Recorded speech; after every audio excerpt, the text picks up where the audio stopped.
Today, China is the world's second-largest economy, commanding 15% of global wealth. But the spark for this explosion wasn't in Beijing, it was at a dinner table in Singapore. In 1978, Deng Xiaoping was challenged to prove that China could do better than a tiny island of, quote, landless peasants. His answer launched the greatest economic comeback in human history.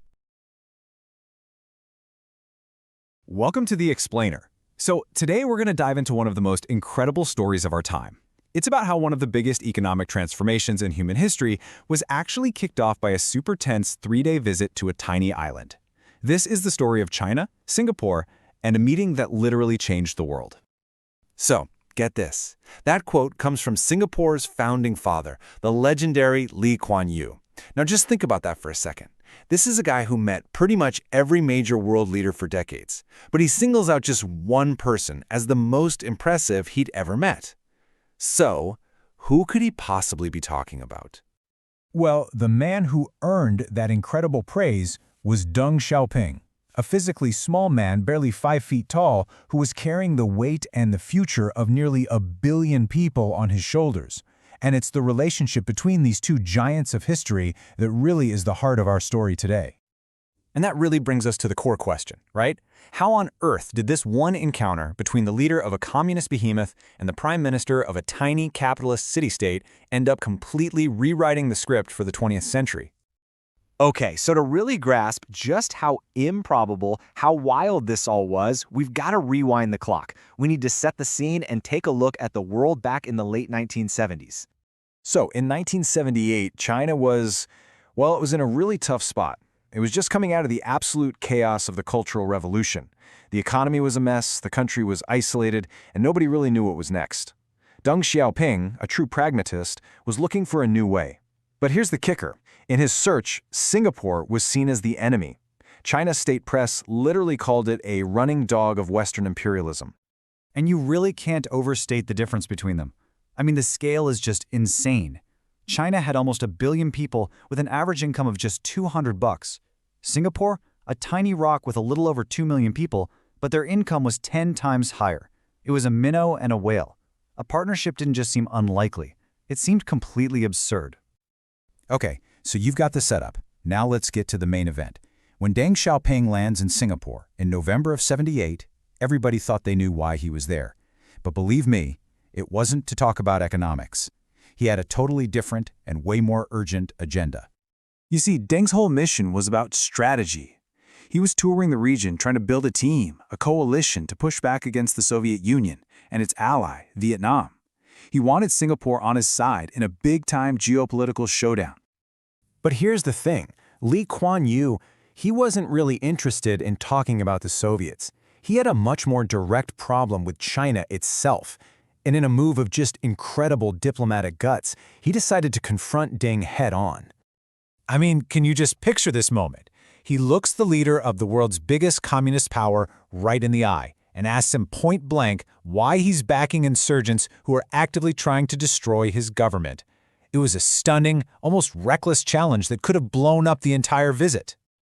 And Deng's response, this is what made him Deng. No anger, no defensiveness.